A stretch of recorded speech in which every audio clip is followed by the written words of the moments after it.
कर्करोग होतो, ऑपरेशन होतं, त्यांच्या तब्येतीबद्दल चिंता व्यक्त केली जाते, पण पवार पुन्हा उभे राहतात, मैदानात उतरतात. पक्षातले आमदार फुटतात, पवार पुन्हा उभे राहतात, मैदानात उतरतात. निवडणुकीत पराभव होतो, पवार पुन्हा उभे राहतात, मैदानात उतरतात. आणि आताही पुतण्या गेला, आभाळ कोसळलं. पहिल्यांदा पवार हादरलेले दिसले, पण पवार पुन्हा उभे राहिले आणि मैदानात उतरले. नापीक झाले एकदम आणि ते पाणी अत्यंत प्रदूषित आहे. सगळा लोड जो आहे ना त्याच्यामधले प्लॉट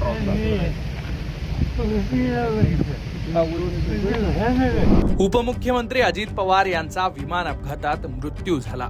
महाराष्ट्र हळहळला. बारामतीकरांचा हक्काचा माणूस आणि महाराष्ट्राचा कामाचा माणूस गेला आणि पवारांचा हुकुमाचा ऐकता गेला. पहिल्यांदाच शरद पवारांचा आवाज खोल गेला. पवार हादरल्यासारखे दिसले. अजित पवारांच्या जाण्यानं शरद पवार किती हादरले हे जाणून घेण्यासाठी त्यांचा हा व्हिडिओ एकदा पहा.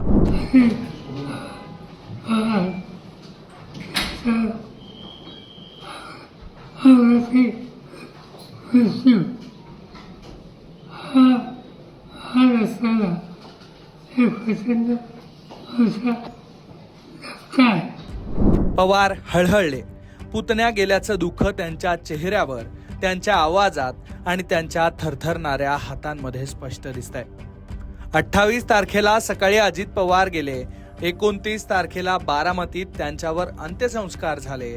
विद्याप्रतिष्ठानच्या मैदानावर येऊन बारामती ढसाढसा रडली. सकाळी उठून धावपळ करणारे अजित पवार, लोकांची कामं करणारे अजित पवार आणि शब्दांचे पक्के असलेले अजित पवार गेल्याचं दुःख महाराष्ट्राला झालं. पण अजित पवारांच्या चितेकडे स्तब्ध राहून पाहणाऱ्या शरद पवारांचं दुःख जुन्या जाणत्या माणसांना कळालं. राजकारणातून निवृत्तीची तयारी करणाऱ्या अजित पवारांवर पुढची धुरा सोपवण्याच्या तयारीत असणाऱ्या पवारांना धक्का बसलाय हे पवारांच्या जवळच्या माणसांना नीट कळलं. पवारांना पहिल्यांदा एवढं हादरलेलं पाहिलं असं अनेक जण म्हणाले. पण खचून घरात बसतील ते शरद पवार कसले. तारीख 30 जानेवारी. ज्या मैदानात अजित पवार यांच्यावर अंत्यसंस्कार करण्यात आले त्या विद्याप्रतिष्ठानच्या मैदानात राख सावडण्याचा विधी पार पडला. शोकाकुल वातावरणात अजित पवारांच्या अस्थी घेऊन पवार कुटुंबीय नीरेच्या किनाऱ्यावर गेले आणि ते उरकताच शरद पवार कामाला लागले. हो, अजित पवारांच्या जाण्याचा धक्का पचवत शरद पवार पुन्हा कामाला लागले. बारामतीतल्या वाघज गावात प्रदूषित झालेल्या नीरा नदीची पाहणी करण्यासाठी शरद पवार पोहोचले आणि तिथूनच पवार पुन्हा कामाला लागल्याची चर्चा सुरू झाली. मंडळी, आधी हा व्हिडिओ पहा. नापीक झाले एकदम आणि ते पाणी अत्यंत प्रदूषित आहे. सगळा लोड जो आहे ना त्याच्यामधले प्लॉट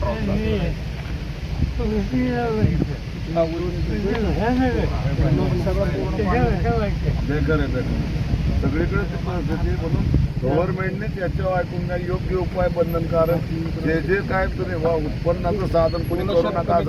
पोल्युशन कसं secretary regional officer Pune, Satara, Solapur या जिल्ह्याचा एक पुण्याला. खासगी कारखान्यातल्या रासायनिक पाण्यामुळे नीरा नदी पात्रात गेल्या काही दिवसांपासून मोठ्या प्रमाणावर मासे मृत झालेत. या प्रकारामुळे शेतकऱ्यांमध्ये तीव्र संताप व्यक्त होत होता. त्यामुळे हा प्रश्न लोकांनी उपमुख्यमंत्री अजित पवारांच्या कानावर घातला होता.